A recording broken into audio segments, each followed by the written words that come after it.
ఇదిద్దా caller మీకు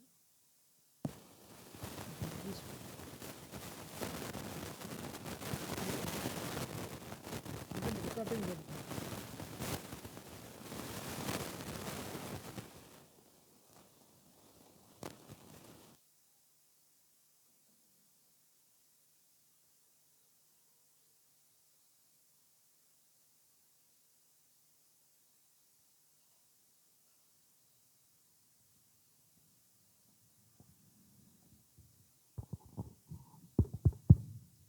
అమ్మ చదువమ్మ. ప్రకటన 7వ అధ్యాయము 9-10 వచనాలు. ఓన్లీ 10వ వచనం గురించి ఈరోజు మాట్లాడతా. చదువమ్మ. అటు తరువాత నేను చూడగా, ఇదిగో, ప్రతి జనములో నుండి, ప్రతి వంశములో నుండి, ప్రజలలో నుండి, ఆయా భాషలు మాట్లాడు వారిలో నుండి వచ్చి ఎవడునూ లెక్కింపజాలని ఒక గొప్ప సమూహము కనబడెను. వారు తెల్లని వస్త్రములు ధరించుకున్న వారై ఖర్జూరపు మట్టలు చేతపట్టుకొని సింహాసనము ఎదుటను గొర్రెపిల్ల ఎదుటను నిలువబడి, సింహాసనాసీనుడైన మా దేవునికిని గొర్రెపిల్లకును మా రక్షణకై స్తోత్రమని మహాశబ్దముతో ఎలుగెత్తి చెప్పిరి. చాలు, ప్రార్థన చేసుకో. అత్యంత ప్రేమ, కృప, కనికరం కలిగిన మా తండ్రి, నీ మహాకృపను బట్టి నానా ప్రకటన గ్రంథం ప్రతి వారం వచనములో దాచబడిన సత్యాలు మా ముందుంచుతున్నాం. ఈరోజు నాయన మరి ఎండ్ డేస్లో శ్రమల కాలంలో రక్షించబడిన సమూహాన్ని గురించి కొద్దిసేపు మీరు మాతో మాట్లాడండి. రక్షణకు కావలసిన మెట్లు ఏమిటో ఒక్కొక్కటి వివరించి ఆత్మీయంగా మమ్మల్ని బలపరచండి. రావాల్సిన బిడ్డలు ఉన్నారు, వారు త్వరగా తీసుకొని రమ్మని యేసు నామంలో ప్రార్థించి వేడుకొంచున్నాము తండ్రి, ఆమేన్. అమ్మ, ఇది 9వ వచనం 10 తీసుకుంటున్నాను నేను. ఇక్కడ వాళ్ళు కృతజ్ఞత చెల్లించారు, స్తోత్రాలు చెల్లించారు. ఎందుకమ్మా? విన్నారు కదా, ఎందుకు? రక్షణ కొరకు. 9వ వచనంలో ప్రతి జనములో నుండి, ప్రతి భాషలో నుండి వారందరూ వచ్చారండి. ఎవరు వీరు? యూదులు కాదు. శ్రమల కాలంలో హతసాక్షులుగా చనిపోయిన వారు, రక్షణ పొందుకున్న వారు, హతసాక్షులుగా మూడార్ల ముద్ర వేసుకొనకుండా అంత్యక్రీస్తు పెట్టిన బాధలను సహించి చనిపోయిన వారు వీరు. వీరికి రక్షణ స్తోత్రము అని చెప్తున్నాడు. ఇక్కడ కూర్చున్న మనం బేసిక్స్ కూడా మనకు చాలామంది తెలియట్లేదు. రక్షణకు 7 మెట్లు ఉన్నాయి. ఇక్కడ దేనికి స్తోత్రాలు చెల్లించారు? రక్షణకై స్తోత్రాలు చెల్లించారు. అంటే హతసాక్షులుగా చనిపోయిన గుంపు పరలోకములో దేవుణ్ణి స్తుతిస్తూ ఉన్నారు. ఏంటి రక్షణ? 7 మెట్లు చెప్తాను. మొట్టమొదట రక్షణకు విశ్వాసము ప్రధాన కారణము. అమ్మ, కృప భూమి మీద ఉంది. అయితే కృపకు నువ్వు విశ్వాసాన్ని జోడించాలి. విశ్వాసాన్ని కృపకు జతపరచకపోతే రక్షణ కలగదు. ఎఫెసీ 2వ అధ్యాయం 8వ వచనములో ఇక్కడ 2 చెప్తున్నాడు. మీరు విశ్వాసము ద్వారా కృప చేతనే రక్షించబడి ఉన్నారు. ఇది మీ వలన కలిగినది కాదు, దేవుని కృపా వరమే. అంటే రక్షణకి మొట్టమొదట మెట్టు విశ్వాసం. రెండోది అదే రోమన్స్ అన్ని నోట్ చేసుకొని తగతగ చెప్తాను. రోమన్స్ 10th చాప్టర్ 9th verseలో యేసు ప్రభువని నీ నోటితో ఒప్పుకొని ఆయన మృతుల్లో నుండి లేచనని హృదయమందు విశ్వసించిన ఎడల రక్షించబడతావు. ఇక్కడ రక్షణకి మొట్టమొదట మెట్టేంటి? విశ్వాసం. అంటే సిలువలో యేసయ్య మన పాపాలన్నిటి కూడా మోసి నీకు నాకు రావాల్సిన పాపపు శిక్ష ఆయన భరించాడు. ఆయన పాపానికి రావాల్సిన శిక్ష మరణం పొందాడు. ఆయన 3వ దినాన మన నీతిమంతులుగా తీర్చిదిద్దటానికి పునరుత్థానుడై లేచాడు అని నమ్ముట వలన రక్షణ కలుగుతుంది. ఇది మొదటి మెట్టు. రెండవది, అమ్మా, నికోదేము వచ్చినప్పుడు ఏం చెప్పాడు? బేసిక్స్ మీరు చెప్పాలా. ఏం చెప్పాడు? ఒకడు నీటి దారా అన్నాడా? అంటే ఏంటి? మార్కు 16:16 ఏముంది? నమ్మి బాప్తిష్యం పొందువాడు రక్షించబడును, నమ్మని వారికి శిక్ష విధించబడును. ఈరోజు బాప్తిష్యాలు ఉన్నాయి. వాక్యానికి వ్యతిరేకమైన బాప్తిష్యాలు ఉన్నాయి. ఏంటి? జెండా కిందకి వెళ్ళండి, బాప్తిష్యం అయిపోతుంది. అది బాప్తిష్యం కాదు, అది వాక్యానుసారమైన బాప్తిష్యం కాదు. ఇంకోటి చిలకరింపు బాప్తిష్యం, అది కూడా బాప్తిష్యం కాదు. బాప్తైజో అన్న గ్రీకు పదము నుండి బాప్తిజం అన్న పదం వచ్చింది, అనగా ముంచుట అని అర్థం. అంటే చిన్నపిల్లలకు బాప్తిష్యం ఇస్తే ఆ బాప్తిష్యము వాక్యం అంగీకరించదు. వారికి పాపం అంటే ఏంటి, నేను పాపాలకు తెలియదు అంటే, వయస్సు వచ్చిన వాడు నేను పాపిని అని గుర్తెరిగి యేసయ్య ఇచ్చిన ఆజ్ఞ చెప్పున నీటి బాప్తిష్యంలో 4 శ్రేష్టతలు ప్రధానంగా ఉన్నాయి. వాటిని మీరు అనుసరిస్తేనే మీరు తీసుకున్న బాప్తిష్యం సరి అయినది. ఏంటి? 1 అమ్మ, అపోస్తుల కార్యం 22వ అధ్యాయం 16వ వచనం. మీరు బేసిక్స్ ఇవి రక్షణ గురించి అందరూ నోట్ చేసుకోవాలి. ఏంటి? ఇక్కడ పౌలు అంటున్నాడు, నీవు లేచి కడువు చేయకుండా బాప్తిష్యం తీసుకొని నీ పాపాలు కడిగి వేసుకో. 22:16. కనుక నీవు తడవు చేయుట ఎందుకు? లేచి ఆయన నామమును బట్టి ప్రార్థన చేసి బాప్తిస్మము పొంది నీ పాపములను కడిగి వేసుకొనమని చెప్పాను. కడుక్కొనుట. అమ్మ, మన ఒంటికి మలినం అయిందనుకో, చేతికి మట్టి అంటుకుందనుకో, ఏం చేస్తాం? కడుక్కుంటాం. కడుక్కున్న తర్వాత ఏమవుతుంది? చెయ్యి శుద్ధి చేయబడుతుంది. అంటే బాప్తిష్యం అంటే కడుగుకొనుట. ఏంటి కడుక్కొనుట? నీ పాపాలు కడుగు యేసే రక్తంలో కడుక్కొనుట. నీ పాపాలు నీటి బాప్తిష్యం ద్వారా కడుక్కొనుట. స్నానం చేసిన తర్వాత మురికి ఉండదు, నీళ్ళతో కడుక్కున్న తర్వాత మలినం వదిలిపోతుంది. కనుక బాప్తిష్యం తీసుకున్న తర్వాత మరలా పాపం కనబడకూడదు. ఇది మొదటి మెట్టు. రెండవ మెట్టు అమ్మ, రోమా 6వ అధ్యాయం 3వ వచనం పట్టుకోండి. ఏంటి 3? క్రీస్తు యేసులోనికి బాప్తిష్యం పొందిన మనమందరమును ఆయన మరణములోనికి నీ బాప్తిష్యం పొందితిమి. 6:3.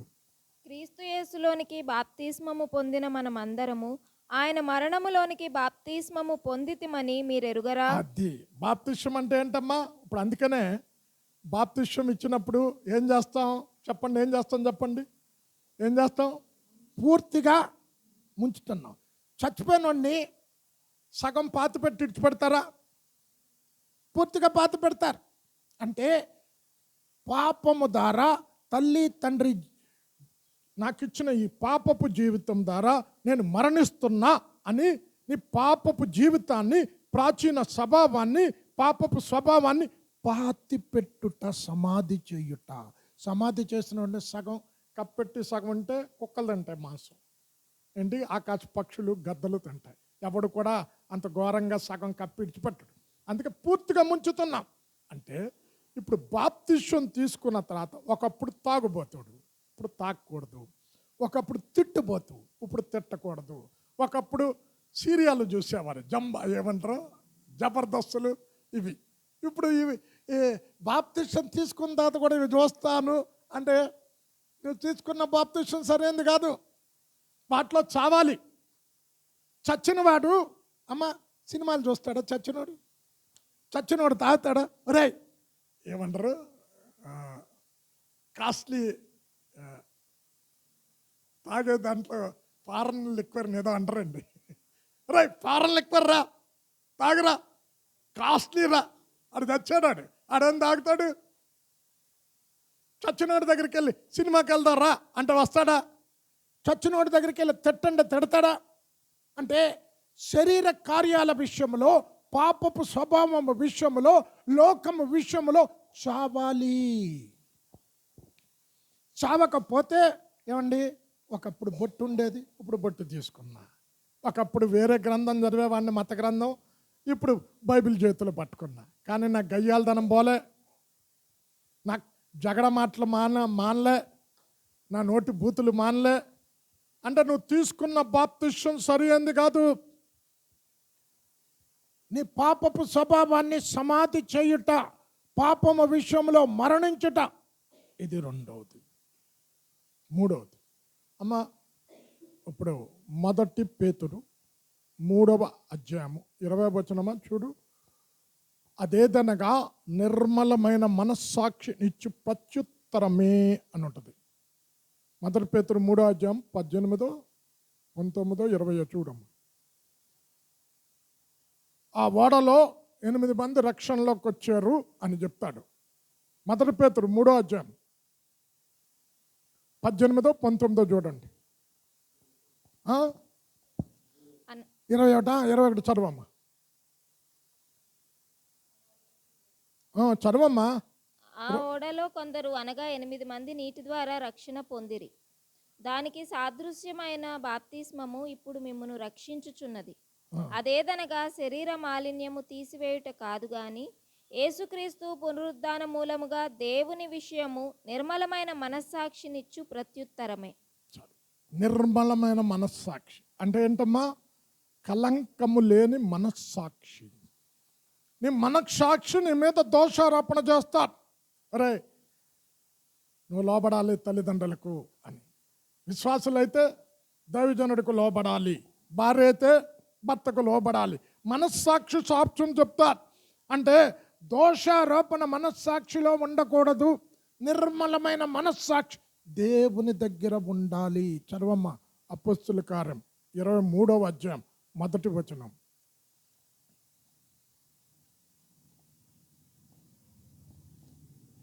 పౌలు మహాసభ వారిని తేరిచూచి, సహోదరులారా, నేను నేటి వరకు కేవలము మంచి మనస్సాక్షి గల వాడనై దేవుని ఎదుట నడుచుకొనుచుంటినని చెప్పాడు. దేవుని ఎదుట మంచి మనస్సాక్షి ఉండాలి.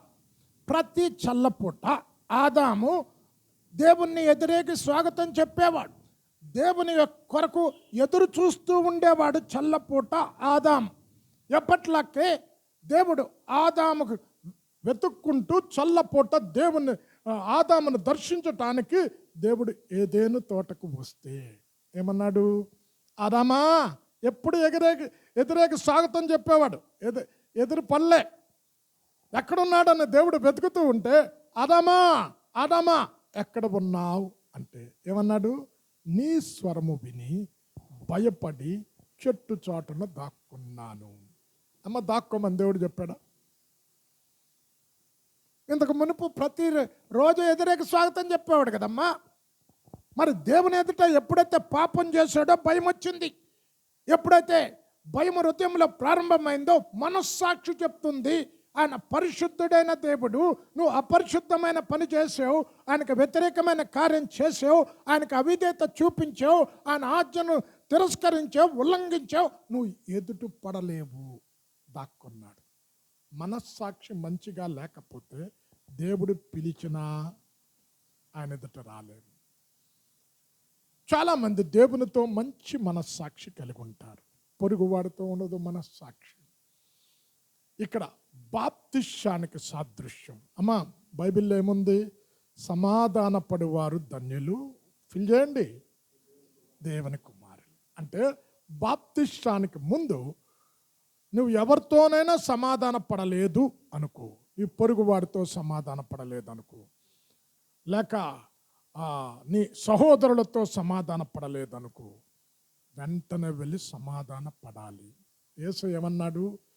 బలిపీఠం మీద అర్పణ అర్పించినప్పుడు అర్పణ నీకు నీ సహోదరునికి విరోధం ఏదైనా ఉన్న ఎడల, మత్తయి 5:23 ఉంటుంది, అర్పణను అక్కడే విడిచిపెట్టు. అమ్మ కానుకను కూడా స్వీకరించు, అక్కడే విడిచిపెట్టు. మొదట వెళ్ళి సమాధాన పడిరా, అప్పుడు అర్పణ అర్పించు అంటున్నారు. అంటే పొరుగువానితో మంచి మనస్సాక్షి లేకపోతే నువ్వు తీసుకున్న బాప్తిష్యం సరి అయినది కాదు. 24:16 అపొస్తలుల కార్యం. ఈ విధమున నేనును దేవుని ఎడలను మనుష్యుల ఎడలను ఎల్లప్పుడూ నా మనస్సాక్షి నిర్దోషమైనదిగా ఉండునట్లు అభ్యాసము చేసుకొనుచున్నాను. అమ్మ ఏమన్నాడు? దేవుని ఎదుటే కాదు, మంచి మనస్సాక్షి, తోటి సహోదరుల ఎదుట కూడా మంచి మనస్సాక్షి కలిగి ఉండాలి. అంటే ఈ మనస్సాక్షి మంచి నిర్మలమైన మనస్సాక్షి లేకపోతే నువ్వు తీసుకున్న బాప్తిసం ఏమన్నాడు? సరి అయినది కాదు. ఈ ఓడలో దీన్ని దేంతో పోల్చాడు? బాప్తిష్యంతో పోల్చాడు. ఇది 3వ మెట్టు, బాప్తిష్యం. 4వది గలేషియన్స్ 3rd చాప్టర్ 27, గలతీ 3:27. క్రీస్తు యేసులోనికి బాప్తిష్యం పొందిన మీరందరూ క్రీస్తును ధరించుకొని ఉన్నారు.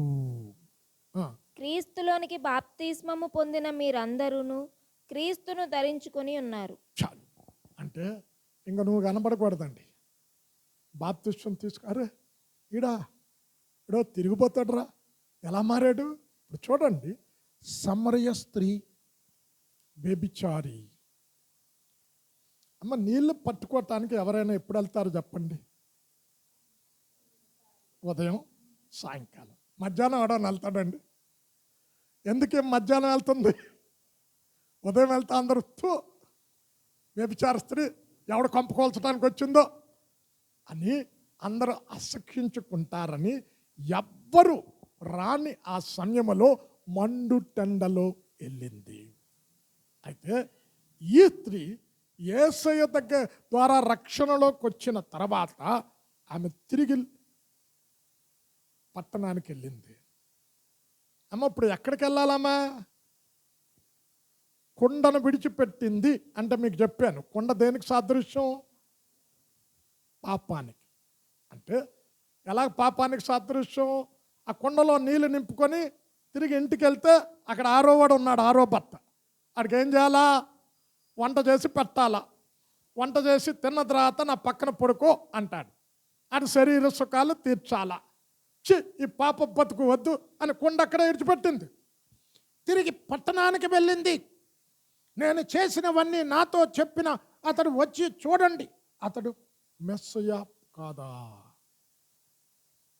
చూడండి, తన కట్టు, తన బొట్టు, తన నడక, తన ప్రవర్తన అంతా పరిశీలన చేసి గ్రామ ప్రజలందరూ కూడా ఆమెను వెంబడించారు. కారణం, ఆమె జీవితం మారిపోయింది, ఆమె ప్రవర్తన మారింది, ఆమె కట్టు మారింది, ఆమె నడవడిక మారింది, ఆమె మాట తీరు మారింది.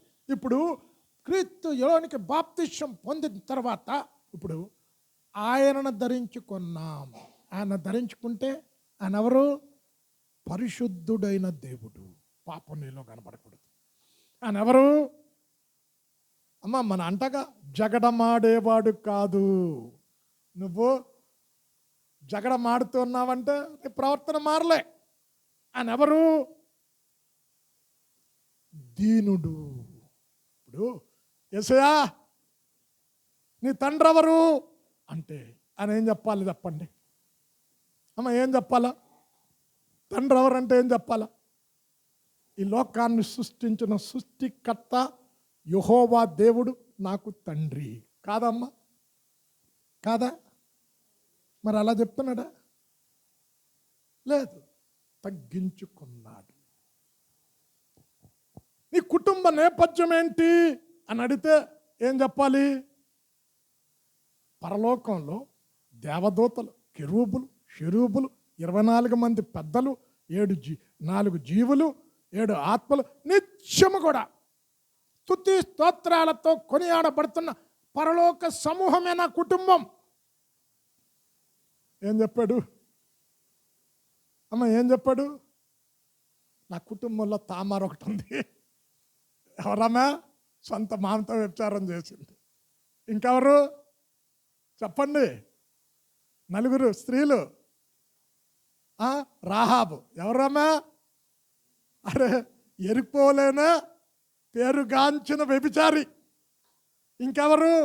అరే, సొంత తల్లితో వ్యభిచారం చేసి, తండ్రితో వ్యభిచారం చేసి అక్రమంగా పుట్టిన శపించబడిన మోయాబు సంతానం. భర్త ఉండగా దావీదుతో అక్రమ సంబంధం పెట్టుకున్న బెత్షెబా. అబ్బో, అని కుటుంబ నేపథ్యం చూడండి అని అడిగితే నువ్వు ఎక్కడ పుట్టావు? నజరేతులో. అంటే తగ్గింపు, దీనత్వం ఆయనలో కనబడుతూ ఉన్నది. ఇక్కడ క్రీస్తును ధరించుకున్న తర్వాత బాప్తిష్యం తీసుకున్న తర్వాత నీలో క్రీస్తును చూడాలి. నీకు చాలాసార్లు ఒక ఎగ్జాంపుల్ ఇస్తా ఉంటాను. అగస్టిన్ గురించి. సెంట్ అగస్టిన్ తెలుసు కదమ్మా. మోనికా వారి తల్లి 30 సంవత్సరాలు కన్నీరు కార్చింది కొడుకు కొరకు. ఆయన ఎవరో తెలుసా? స్త్రీలోలుడు. ఆయనకి లేని హ్యాబిట్ ఏం లేదు. ఒకరోజు తల్లి ప్రార్థన, తల్లి కన్నీటి ప్రార్థన నన్ను శిలువ దగ్గరికి ఆ ప్రవాహం కొట్టుకొని నన్ను నడిపి వచ్చింది. ఇప్పుడు రక్షణలోకి వచ్చాడు. వచ్చిన తర్వాత ఆయన వీధిలో నడుస్తూ వెళితే పాత గర్ల్ ఫ్రెండ్ ఏ అగస్టిన్ అని పిలిచి ఏం విన్నట్టు వెళ్ళాడు. అగస్టిన్ నిన్నే పిలుస్తున్నా. వెనక్కి తిరిగి చూసి, నువ్వు ఆ స్త్రీవేమో కానీ నేను ఆ అగస్టిన్ని కాదు అన్నాడు. అమ్మా ఏమనుకుంది, అరే బాబు నాకంటే అందగత్త ఎవరో దొరికారేమో అటు పోయాడు ఈయన అని మరలా వచ్చి పిలిచి, నేను ఆ అగస్టిన్ని కాదు, నువ్వు ఆ స్త్రీవేమో నేను ఆ అగస్టిన్ని కాదు. క్రీస్తును ధరించుకున్నవాడు లోకం నిన్ను చూచి సాక్ష్యం చెప్పాలి. ఇది 4వ మెట్టు. చెప్పండి అమ్మా. ఈ 4 మీలో కనబడితేనే మీరు తీసుకున్న బాప్తిసం సరియైంది. చెప్పండి ఏంటి? ఒకటేంటి? విశ్వాసమా? బాప్తిసం గురించి చెప్తున్నానమ్మా. విశ్వాసం మొదటి 2వ మెట్లో చెప్పు. 4 శ్రేష్టతలు ఏంటి? కడుక్కోవాలి పాపాన్ని. 2 నిర్మలం. ఎవరితో? దేవునితో, పొరుగువాడితో. ఇంకా 3 పాపములో సమాధి. పాపం కనబడకూడదు. చచ్చినోడు తిట్టడు, తిరిగి కలహించడు. 4 నువ్వు కనబడకూడదు. క్రీస్తును ఉన్నప్పుడు నా శరీరంలో వస్త్రాన్ని ధరించుకున్నావు. శరీరం కనబడుతుందా? వస్త్రం కనబడుతుంది. యేసు కనబడాలి నీలో. ఒక వ్యక్తి రక్షణకు 2వ మెట్టు. 3వ మెట్టు అమ్మ, ఇది అందరూ నోట్ చేసుకొని కంపల్సరీ అభ్యసించాలి. ఇది మీ జీవితంలో ప్రాక్టీస్ చేయాలి. 3వది ఏంటి తెలుసా? నికోదేము యేసయ్య దగ్గరికి వస్తే జాన్ 3rd chapter 5th verseలో, యోహాను సువార్త 3వ అధ్యాయం 5వ వచనంలో, ఒకడు నీటి ద్వారా ఆత్మ ద్వారా తిరిగి జన్మిస్తేనే గాని దేవుని రాజ్యంలో ప్రవేశించడు. ఇప్పుడు పేతురు గారు ప్రసంగం విని ఎంతమంది రక్షించబడ్డారు? 3000 మంది రక్షించబడి బాప్తిష్యం తీసుకున్న తర్వాత ఏమన్నాడు? మీరందరూ యేసు నామములో బాప్తిష్యం పొందుడి, అప్పుడు రక్షణ ఒక వరం. అమ్మ వరాల గురించి ఎప్పుడైనా మాట్లాడతా. పరిశుద్ధాత్మ కూడా వరం. అప్పుడు పరిశుద్ధాత్మ అన్న వరాన్ని పొందుకుంటారు. ఎందుకు పరిశుద్ధాత్మ? అమ్మ టైటస్ 3rd chapter పెట్టుకోమ్మా. తీతుకు రాసిన పత్రిక 3వ అధ్యాయం 5వ వచనములో, మనము నీతిని అనుసరించి చేసిన క్రియల మూలముగా కాక తన కనికరము చెప్పుననే పునర్జన్మ సంబంధమైన స్నానము ద్వారా పరిశుద్ధాత్మ మనకు నూతన స్వభావము కలుగజేయుట ద్వారా మనను రక్షించెను. చదవమ్మ తీతు 3:5. మనము నీతిని అనుసరించి చేసిన క్రియల మూలముగా కాక తన కనికరము చొప్పుననే పునర్జన్మ సంబంధమైన స్నానము ద్వారాను పరిశుద్ధాత్మ మనకు నూతన స్వభావము కలుగజేయుట ద్వారాను మనలను రక్షించెను. అది పరిశుద్ధాత్మ ఏం చేస్తుంది? నూతన స్వభావం. ఏంటి పాత స్వభావం? ఏంటి? శుక్రవారం వచ్చి కూర్చోవాలా, ఆదివారం కూర్చుంటే చాలే చర్చిలో, సరదాగా లోకం ఎంజాయ్ చేయాలి కదా అని పాత స్వభావం చెప్తుంది. ఎప్పుడు బైబిల్ చదవటమేనా, ఎప్పుడు సంఘంలో కూడుకోవటమేనా, ఇంకేమీ మా ఆనందాలు లేవా అని. అయితే నూతన స్వభావం, వాక్యం చదవాలి, ప్రార్థన చేసుకోవాలి, సంఘ సావాసంలో ఎదగాలి. ఇవన్నీ నూతనంగా వచ్చేవి. 1 సమూయేలు 10వ అధ్యాయం 6వ వచనములో పరిశుద్ధాత్మ సౌలు మీదకు దిగిరాగా కొత్త మనస్సు వచ్చింది. 1 సమూయేలు 10:6. యెహోవా ఆత్మ నీ మీదికి బలముగా దిగివచ్చును, నీవు వారితో కలిసి ప్రకటన చేయుచుండగా నీకు క్రొత్త మనస్సు అది వచ్చును. అమ్మ అక్కడ ఏమన్నాడు? నూతన స్వభావం, నూతన మనస్సు, నూతన కార్యాలు ఒక వ్యక్తి జీవితంలో ఆత్మ ద్వారా వచ్చేవి. అమ్మ ఎందుకు కావాలి ఆత్మ అంటే, ఈ ఆత్మ దేవుని ఆనందపరుస్తుంది అంటండి. యేసయ్య బాప్తిసం తీసుకొని పరిశుద్ధాత్మ పౌరం మీదకు దిగి రాగానే ఏమన్నాడు? ఇతడు నా ప్రియ కుమారుడు, ఈయన యందు నేను ఆనందిస్తూ ఉన్నా. అంటే ఆత్మ దేవుడి నీలో ఉంటే దేవుణ్ణి సంతోషపరిచే కార్యాలు చేస్తావు, దేవుణ్ణి దుఃఖపరిచే కార్యాలు చెయ్యవు. ఎందుకు? పరిశుద్ధాత్మ కావాలి. ఈ మట్టి శరీరము మహిమ శరీరాన్ని మార్చేది పరిశుద్ధాత్మ, ఈ శరీరాన్ని రూపాంతరపరిచేది పరిశుద్ధాత్మ. రోమీలు రాసిన పత్రిక 8వ అధ్యాయం 11వ వచనంలో యేసుక్రీస్తు ప్రభుల వారు చనిపోతే చనిపోయిన శరీరాన్ని తిరిగి లేపింది ఆత్మ. అంటే మృతులలో నుండి లేపిన దేవుని ఆత్మ మీలో నివసించిన ఎడల చావునకు లోనైన మీ శరీరాన్ని బ్రతికిస్తాది. 8:11. మృతులలో నుండి యేసును లేపిన వాని ఆత్మ మీలో నివసించిన ఎడల మృతులలో నుండి క్రీస్తు యేసును లేపినవాడు చావునకు లోనైన మీ శరీరములను కూడా మీలో నివసించుచున్న తన ఆత్మ ద్వారా జీవింపజేయును. అది అమ్మా ఆత్మ ఏం చేస్తుంది? ఇప్పుడు మనం అర్ధరాత్రి గాఢగా నిద్రపో, కొంతమంది ఏమంటారు గట్టొత్తుకొత్తుడు నిద్ర అంటారు, కొంతమంది శంఖాలు పెట్టి ఊదినా. నేను ఒకసారి అనుభవించే, తాళం వేసి ఎంత కొట్టినా ఏమంటారు మొద్దు నిద్ర.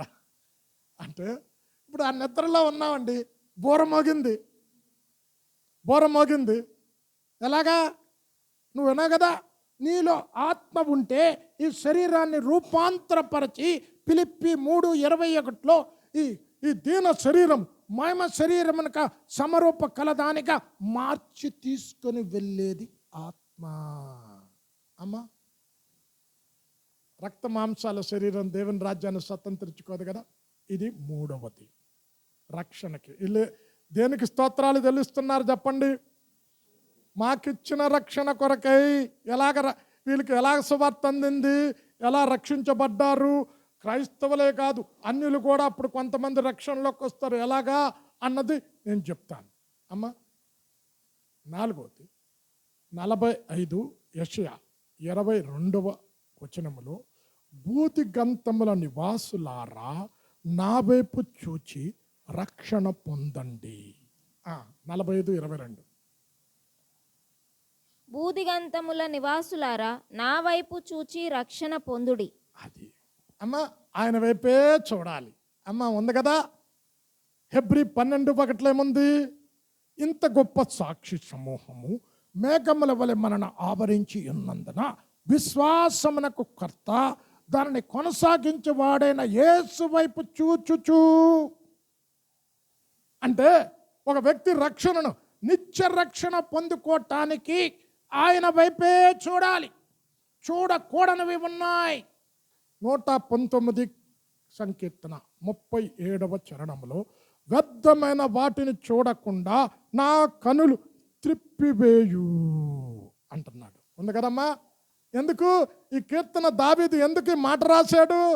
చూడకూడదు చూసే ప్రభువా, మచ్చలేనివి నాన్ను మచ్చ కలిగిన దావీదుగా మార్చింది ఆ ఒక్కటే, ఆ చూపే. బెత్షెబాతో స్నానం చేస్తూ ఉంటుండగా బెత్షెబా ఆ మిద్దె మీద నుంచి చూచి పాపంలో పడ్డా కనుక పనికి రాని వ్యర్థమైన వాటిని చూడకూడదు, ఆయన వైపే చూడాలి. విశ్వాసానికి కర్తైన ఆయన వైపు చూచి నిత్య రక్షణలోనికి వెళ్ళటానికి ఆ రక్షణను కొనసాగించాలి. చూడకూడదు 3 ఉన్నాయి. ఏంటో తెలుసా? వెండి బంగారాల వైపు చూడవద్దు. జెఫన్యా 1వ అధ్యాయము 18వ వచనములో ఇక్కడ అంటున్నాడు, నీ వెండి నీ బంగారం ఉగ్రత దినమందు అక్కరతకు రాదు. చదవమ్మా. యెహోవా ఉగ్రత దినమున తమ వెండి బంగారములు వారిని తప్పింపలేకపోవును. చాలు అమ్మ, మీరు ఈ ప్రకటన గ్రంథంలో చదువుతూ ఉంటే వారు చేసుకున్న విగ్రహాలు వెండివి బంగారానివి మీకు ఇంతకు మునుపు చెప్పే 1000 ఏళ్ల పరిపాలన ఎక్కడ పడేస్తారు? గబ్బిలాల దగ్గర పడేస్తారట. బంగారం 10 గ్రాములు ఎంత ఉంది? 1,500,000 ఉందండి. అవి పడేస్తారట. గొర్రె పిల్ల ఉగ్రతకు తాళలేక. కనుక వెండి బంగారాలు అక్రతకు రా. నీ ధనం నువ్వు నమ్ముకోవద్దు. 1 తిమోతి 6వ అధ్యాయం 10వ వచనములో ధనాపేక్ష సమస్తమైన కీడులకు మూలం. కొందరు దానిని ఆశించి విశ్వాసము నుండి తొలగిపోయి తమ్మును తామే పొడుచుకున్నారు. అమ్మ, ధనాన్ని అపేక్షిస్తే తినాలి, తాగాలి, సుఖించాలి, బాగా సంపాదించాలి అనుకుంటే అమ్మ, ధనము లేకపోతే కట్టుకోవడానికి బట్ట, తినటానికి తిండి, దాని వెనకాతల పరిగెట్టద్దు. దేవుడి కంటే నీ ఆత్మీయ జీవితాన్ని చల్లార్చేది ఏదైనా అది నీకు విగ్రహమే. నీ భక్తి జీవితాన్ని చల్లార్చే, దేవుని సన్నిధికి రాకుండా నిన్ను ఆటంకపరిచేది ఏదైనా అది విగ్రహారాధనే. కనుక ధనాపేక్షను విడిచిపెట్టు. 3వది, ఇది అండర్లైన్ చేసుకోండి. ఇదైతే ఆమోసు 3వ అధ్యాయం 15వ వచనం. కొందరేంటి ఎండ్ డేస్లో అందరూ దేనికంటే పిచ్చి, ఏంటి పిచ్చి? పెద్ద ఇల్లులు కట్టుకోవాలి, విల్లాలు, ఇండిపెండెంట్ హౌసులు, అక్కడ ఇంటీరియర్ డెకరేషన్ 15 లక్షలు పెట్టాడు. నేను అంతకంటే బాగా కట్టాలి. ఇక్కడ ఏమన్నాడు తెలుసా? వేసవి కాలపు నగరులు, శీతాకాలపు నగరులను నేను పడగొట్టుదును, దంతపు నగరులు లయపరచుదును. చదవమ్మ ఆమోసు 3:15. చలికాలపు నగరును వేసవి కాలపు నగరును నేను పడగొట్టేదను. ఏమన్నాడు? చలికాలంలో, ఇప్పుడు చలికాలంలో కొంతమంది చూడండి, చలికాలంలో ఒక దగ్గర ఉంటారు, ఎండాకాలంలో ఏమంటారు? ఏమంటారు? ఫామ్ హౌస్లు కట్టించుకుంటున్నారు. ఏంటి? ఎండాకాలం చక్కగా వెళ్ళి సేద తీర్చుకోవటానికి కూల్ ప్లేస్లో ఫామ్ హౌస్లు కట్టించుకొని అక్కడికి వెళ్తున్నారు. ఇక్కడ ఏమన్నాడు? వేసవి కాలపు నగరులు అంటే నువ్వు కట్టుకున్న భవనాలు నిన్న రక్షణలోనికి రాలే, వాటి వైపు చూడవద్దు. చదువమ్మా. దంతపు నగరులను లయమగును, బహు నగరులు పాడగును, ఇదే యెహోవా వాక్కు. అమ్మా, దేని వైపు చూడొద్దు అన్నాడు చెప్పండి? 1 వెండి బంగారం, 2 ధనం, 3 భవనాలు. ఇంకే దేన్ని ప్రేమించొద్దన్నాడు? యాకోబు 4:4 వ్యభిచారులారా, లోక స్నేహం దేవునితో వైరమని మీరు ఎరుగరా? ఎవడైనను లోకమును ప్రేమించిన ఎడల తండ్రి ప్రేమ వానిలో ఉండదు. అంటే ఆయన్నే ప్రేమించాలి, ఆయన్నే చూడాలి, లోకం వైపు చూడొద్దు. ఇంకేమన్నాడు? 1 యోహాను 2:15 శరీరాశ, నేత్రాశ, జీవపు డంబం వీటి వైపు నడవవద్దు. ఆయన వైపే చూడాలి. ఆయన వైపు చూస్తే ఏం కలుగుతుంది? కీర్తన 34:5 చరణంలో ఇక్కడ ఆయన వైపు చూడగా వెలుగు కలిగెను, ఆయన ముఖములు లజ్జింపకపో. 34:5 కీర్తన. వారు ఆయన తట్టు చూడగా వారికి వెలుగు కలిగెను, వారి ముఖములెన్నడును లజ్జింపకపోవు. అమ్మా, ఏంటి 4వది ఏంటమ్మా? ఆయన వైపే చూడాలి. ఏ కష్టం వచ్చినా, సమస్య వచ్చినా, లోకం వైపు చూసినా, ధనం వైపు చూసినా, భవనాల వైపు చూసినా, వెండి బంగారాల వైపు చూసినా రక్షణను పోగొట్టుకుంటావు. ఇది 4వది. 5వది, ఆయన జీవం నీలో ఉండాలి. ఏంటి ఆయన జీవం? యోహాను సువార్త 10వ అధ్యాయం 10వ వచనంలో దొంగతనము చేయుటకు, హత్య చేయుటకు, నాశనము చేయుటకు వస్తాడు, నేను గొర్రెలకు జీవమునివ్వటానికి వచ్చాను. చదవమ్మా. దొంగతనమును, హత్యను, నాశనమును చేయుటకు వచ్చును గాని మరి దేనికిని రాడు. గొర్రెలకు జీవము కలుగుటకును, అది సమృద్ధిగా కలుగుటకును నేను వచ్చితినని మీతో. ఇప్పుడు మీరు చెప్పాలి. ఇప్పుడు రక్షణలో అంతం వరకు కాపాడుకొని ఎత్తబడే గుంపులో ఉండాలనంటే రక్షణలో 5వది క్రీస్తు జీవము నీలో ఉండాలి. ఎలాగొస్తుంది చెప్పండి? అమ్మ, ఇది ఏబిసిడీలు అమ్మ, ఏబిసిడీలు అమ్మ ఇవి. అక్క, ఎలాగొస్తుంది? ఆ? బల్లలో పాలు పంపులు పరుచుకుంటాయి కదండి ఎవ్రీ సండే. అమ్మ చదవమ్మ, యోహాను సువార్త 6వ అధ్యాయము 53 నుంచి 58 వరకు. ఇక్కడ అంటున్నాడు, నా శరీరము తిని నా రక్తం తాగువాడు నిత్య జీవము కలవాడు, అంచె దినమున వానిని లేపుతును. నా శరీరము నిజమైన ఆహారం, నా రక్తం నిజమైన పానీయం. నీ పితరులు మన్నాను తిని చనిపోయారు, నా శరీరాన్ని నా రక్తాన్ని తిని తాగువాడు నిత్యము జీవించుంట. ఆ జీవం మనలో ఉండాలి. చర్వమ్మ 53 నుంచి. కావున యేసు ఇట్లా నేను, మీరు మనుష్య కుమారుని శరీరము తిని ఆయన రక్తము త్రాగితేనే కానీ మీలో మీరు జీవము గలవారు కారు. అమ్మ ఏం చెప్పాను? 5వ స్టెప్ చెప్పండి. క్రీస్తు జీవము నీలో ఉండాలి. కొంతమంది చూడండి బల్లలో పాలు పంపులు పంచుకోరు, బయటికి వెళ్ళిపోతారు బల్లని. కానీ దేవుడు మనకిచ్చిన ఆధిక్యత ఇది. నా శరీరము తిని నా రక్తము త్రాగువాడే నిత్య జీవము గలవాడు, అంత్యదినమున నేను వానిని లేపుదును. అంత్యదినమున అంటే అర్థం ఏంటి? బుర్రమొగ్గానే లేపుతా. ఒకవేళ నువ్వు మృతుడు అయితే సమాధిలో నుంచి లేస్తావు, శరీరం ధరించుకొని లేస్తావు. నా శరీరము నిజమైన ఆహారమును నా రక్తము నిజమైన పానమునై ఉన్నది. నా శరీరము తిని నా రక్తము త్రాగువాడు నాయందును నేను వానియందును నిలిచియుందుము. జీవము గల తండ్రి నన్ను పంపెను గనుక నేను తండ్రి మూలముగా జీవించుచున్నట్టే నన్ను తినివాడును నా మూలముగా జీవించును. అమ్మ ఏముండాలి చెప్పండి? 5వది ఆయన జీవం. ఎలాగా? రొట్టె ద్రాక్షారసం. 5వది. 6వది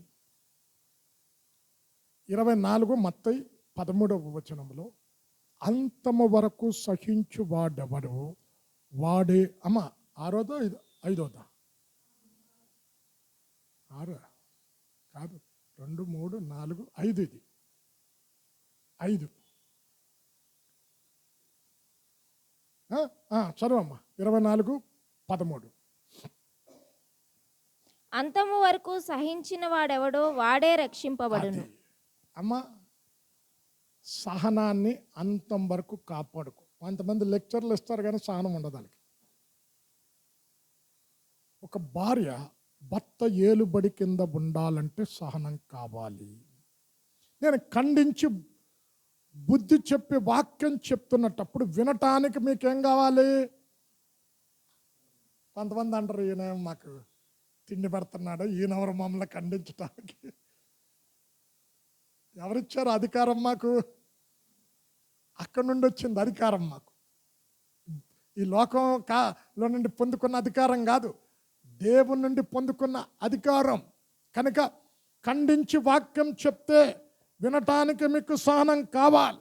యవనస్తులు కూడా తల్లిదండ్రులు గద్దించినప్పుడు వారు లోబడటానికి సహనం కావాలి. చూడండి కొంతమంది యవనస్తులు, నేను ఒక ఊరెళ్ళక మునుపు అనుకుంటా టీవీ 9లో సెల్ ఫోన్ ఎక్కువ వాడద్దు అని లేడీని తిట్టిందంట. విన్నారండి? అది ఉరిపోసుకొని చచ్చిపోయిందండి ఆమె. యవనస్తురాలు తల్లి గట్టిగా మాట్లాడిందని 24 గంటలు చల్లేంటి నీకు అని ఉరిపోసుకొని చచ్చిపోయింది. అంటే లోబడటానికి సహనం కావాలి. అమ్మ సహనం లేకపోతే ఎత్తబడము. అమ్మ మార్కు 13:13 అండర్లైన్ చేసుకున్నది. నా నిమిత్తం అంచె దినాలలో అందరి చేత దేశించబడతారు, అంతము వరకు సహించువాడు రక్షణ పొందుతాడు. చదవమ్మ. నా నామము నిమిత్తము అందరి చేత మీరు ద్వేషింపబడుదురు, అంతము వరకు సహించిన వాడే రక్షణ పొందును. ఇప్పుడు అదే జరుగుతుంది. ఎక్కడ చూసినా హింసలే క్రైస్తవులకి. ఇక్కడ అంటున్నాడు, ఎండ్ డేస్లో అందరూ ద్వేషిస్తారు క్రైస్తవులను. అయితే మన లోకం ఈ లోకం కాదండి, పరలోకం. మన యాత్రికులం భూమి మీద ప్రయాణంలో ఉన్న పరలోక ప్రయాణంలో, ఈ పరలోక ప్రయాణంలో ఎన్నో కష్టాలు వస్తాయి, ఎన్నో శ్రమలు వస్తాయి, ఎన్నో శోధనలు వస్తాయి, ఎన్నో నిందలు వస్తాయి. నిష్కారణంగా నిందిస్తారు, నిష్కారణంగా కొడతారు, నిష్కారణంగా చంపుతారు, నిష్కారణంగా ఏమి చేయకుండా జైల్లో పెడతారు. వాక్యాన్ని ప్రకటిస్తుంటే, సువార్తను ప్రకటిస్తుంటే నిష్కారణంగా అనేక మంది జైల్లో పెట్టారు. ఇక్కడ అంటున్నాడు, నా నామం నిమిత్తం మీకు శిక్ష వస్తుంది, దేశించబడతారు. అంతము వరకు సహించువాడు రక్షణ పొందుతాడు. చదవమ్మ ప్రకటన అపొస్తలుల కార్యం 14:22. శిష్యుల మనస్సులను దృఢపరచి విశ్వాసమందు నిలుకడగా ఉండవలెననియు అనేక శ్రమలను అనుభవించి మనము దేవుని రాజ్యంలో ప్రవేశింపవలెననియు వారిని హెచ్చరించి. అమ్మ వీళ్ళ ఈ రక్షణను ఎలా స్వాధీనపరుచుకున్నారు? మహాశ్రమలలో నుండి వచ్చిన వారనంట. అంటే మహాశ్రమలు అంటే భూమి మీద రోమా ప్రభుత్వ కాలంలో కూడా శ్రమలు వచ్చాయి క్రైస్తవులకి. యేసు ఏమన్నాడు తెలుసా? మనుష్య కుమారుడు రాకట ముందు భూమి మీద కలుగు శ్రమలు భూమి పుట్టింది మొదలుకొని ఏ మనుష్యుడు ఎప్పుడు చూడలేని శ్రమలు వస్తాయి. కనుక ఈ శ్రమలలో మీరు రక్షణ పొందారు.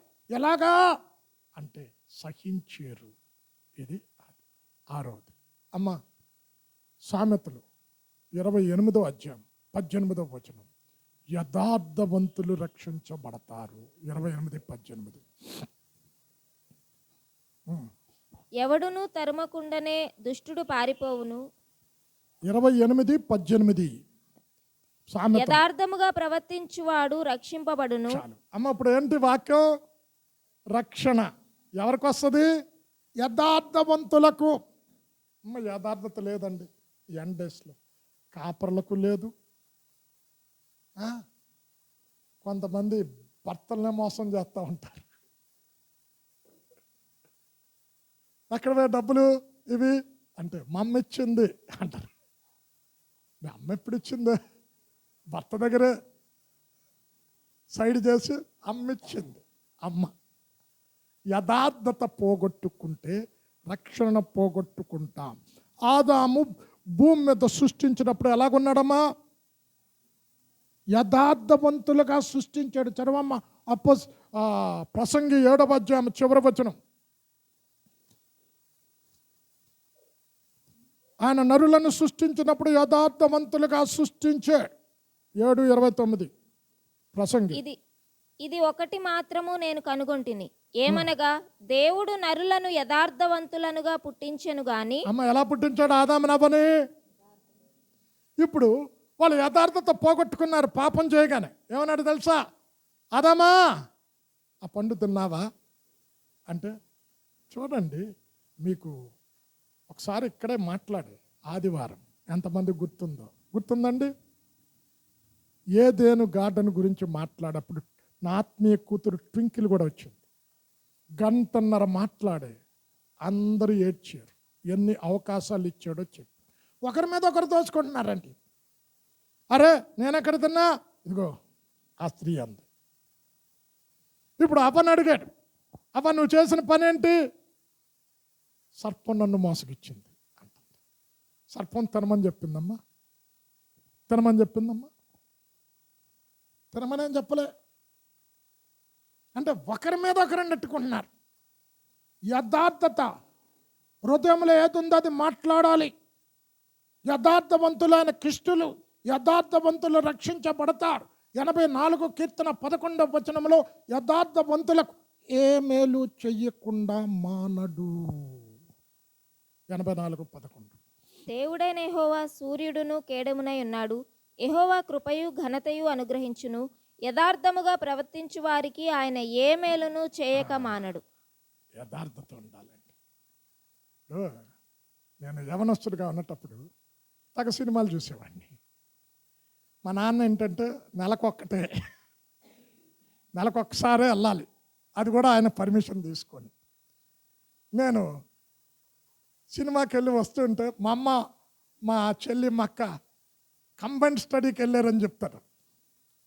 నేను 9:30 అయినా ఇంకా ఫస్ట్ షోకి వెళ్ళి ఇంకా రాకపోయేసరికి బయట నిలబడితే కూర్చొని అరే ఎక్కడరా వెళ్ళేవాడు? సినిమాకి వెళ్ళి వచ్చాను. పడేళ్ళు అని కొట్టేవాడు. మా అమ్మ అనేది, ఒరే ఎందుకు రా నిజం చెప్పి తన్నులు తింటావు, నేను చెప్పాను రా కంబైన్ స్టడీకి వెళ్ళాడు చదువుకోవటానికని, నువ్వు అది చెప్పకుండా ఎందుకురా ఇది చెప్పావు అని. యథార్థవంతులకు ఏ మేలు చెయ్యకుండా మానడు. ఆయన యథార్థవంతులను బలపరచటానికి ఆయన కన్నులు లోకమంతా సంచారం చేస్తున్నాయంట. 2వ దినవృత్తాంతాలు 16వ అధ్యాయం 9వ వచనంలో లోకమంతటా యెహోవా కన్నులు యథార్థవంతులను బలపరచటానికి తిరుగుతూ ఉన్నాయి. ఇప్పుడు ఆ యథార్థత నీలోనికి వచ్చిందనుకో, నువ్వు ఎక్కడున్నావు చెప్పండి? ఎక్కడున్నావు? ఏదైనా గార్డెన్లో. ఏదైనా గార్డెన్లో యథార్థత కలిగినంత వరకు ఆ గార్డెన్లో ఉన్నారు. యథార్థతను పోగొట్టుకున్న తర్వాత గెంటి వేయబడ్డారు దేవుని సావాసం నుంచి. ఇది చివరిగా రాకడ కొరకు కనిపెట్టుకుని వారు నిత్య రక్షణను పొందుకుంటారు. హెబ్రీ 9:28 చదవమ్మా. హెబ్రీ 9:28. అలాగుననే క్రీస్తు కూడా అనేకుల పాపములను భరించుటకు ఒక్కసారే అర్పింపబడి తన కొరకు కనిపెట్టుకొని ఉండు వారి రక్షణ నిమిత్తము పాపము లేకుండా రెండోసారి ప్రత్యక్షమగును. అమ్మా, ఎవరి కొరకు వస్తాడంట? కనిపెట్టు వారి కొరకు. యేసయ్య వస్తాడు, మమ్మల్ని తీసుకెళ్తాడు. అక్కడ మరణం ఉండదు, దుఃఖం ఉండదు, వ్యాధి ఉండదు, అవమానాలు నిందలుండవు. అక్కడ పోలీసులతో పని లేదు, కోర్టులతో పని లేదు, అక్కడ జగడాలు ఉండవు అని ఎప్పుడు ఆ రాజ్యం కొరకు ఎవరైతే కనిపెడతారో వారి కొరకు ఆయన వస్తాడు. వారికే ఆ రక్షణ. భూమి మీద నువ్వు ఇవన్నీ ఉండి ఆయన రాకడ కొరకు సిద్ధపాటు లేకపోతే ఎగిరిపోయే గుంపులో ఉండవు. ముగిస్తూ ఉన్నా, ఇక్కడ ప్రతి భాష, ప్రతి జనం, ప్రతి వంశములో అనేకులు వచ్చి పరలోక రాజ్యాన్ని స్వతంత్రించుకొని దేవుడు మాకిచ్చిన రక్షణను బట్టి కృతజ్ఞత చెల్లిస్తూ ఉన్నారు. ముగిస్తూ ఉన్నా, బేసిక్స్ చెప్పే ఈరోజు. చెప్పండి. రక్షణకు మెట్లు 1 విశ్వాసం. కృపకి విశ్వాసం జోడించాలి. విశ్వాసం జోడించకపోతే లేదు. 2 బాప్తిస్మం. 3 చెప్పండమ్మా పరిశుద్ధాత్మ. 4 ఆయన వైపు చూడాలి, లోకం వైపు కాదు, ధనం వైపు కాదు, భవనాల వైపు కాదు. 4. 5 ఆయన జీవం నీలో ఉండాలి. ఉండాలంటే రొట్టెలో బల్లలో పాలు పంపులు పంచుకోవాలి. 5. 6 7 యథార్థతగా.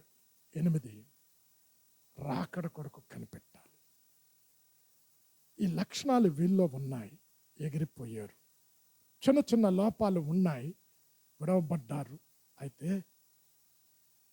ఈ లక్షణాలు కలిగి అంత్యక్రీస్తు పెట్టిన శ్రమలను భరించి రక్షణ పొందుకొని వెళ్ళి పరలోకములో ఆయన స్తుతిస్తూ ఉన్నారు. నువ్వు మాకిచ్చిన రక్షణ కొరకు వందనాలు. కళ్ళు మూసుకొని ప్రార్థన చేద్దాం. వచ్చే వారం మొత్తం కంప్లీట్ చేస్తాను ఈ అధ్యాయమే. ఇప్పుడు వీళ్ళకి రక్షణ ఎలాగొచ్చింది? అన్ని జనాంగం కూడా ఉన్నారు కదా, ఎలాగన్నది బైబిల్లో తీసి అన్ని రెఫరెన్స్లు ఇస్తా, తీయకుండా చెప్పను. క్రైస్తవుడు చేయి విడవబడినవాడు కొంతమంది, వాళ్ళకి తెలుసు రక్షణ. క్రైస్తవుడు కానివాడు కూడా కొంతమంది రక్షణలోకి వస్తారు. ఎలాగా అన్నది చెప్తా వచ్చేవారు. కళ్ళు మూసుకొని ప్రార్థన చేద్దాం. అత్యంత ప్రేమ, కృప, కనికరము కలిగిన మా తండ్రి, ఈ ఘనమైన ఉన్నతమైన నామానికి స్తోత్రాలు చెల్లిస్తూ ఉన్నాం. నువ్వు భూమి మీదకి రక్షకుడిగా వచ్చావు తండ్రి. మరలా నువ్వు వచ్చినప్పుడు కనికరము చూపెట్టవు. ఈ కృపాకాలము ఉంటుండగానే తలుపులు తెరిచి ఉంచినప్పుడే మా హృదయం అనే తలుపు నీ కొరకు తెరిస్తే నువ్విచ్చిన రక్షణను పొందుకుంటే నిత్యత్వంలో ఉంటామని రక్షణకు ఉండవలసిన మెట్లు ఒక్కొక్కటి వివరించావు. నీ ప్రియబిడ్డలు విన్నారు, ఇవి రాసుకున్నారు. తిరిగి మరలా నెమరు వేసుకోవటానికి కృప దయచేయండి. మరలా వచ్చే వారం ప్రార్థనాపూర్వకంగా ఈ ప్రకటన గ్రంథంలో దాచబడిన సత్యాలు వినాలని ఆశతో, ఆసక్తితో రావటానికి కృప దయచేయమని యేసు నామంలో ప్రార్థించి వేడుకొనుచున్నాము తండ్రి.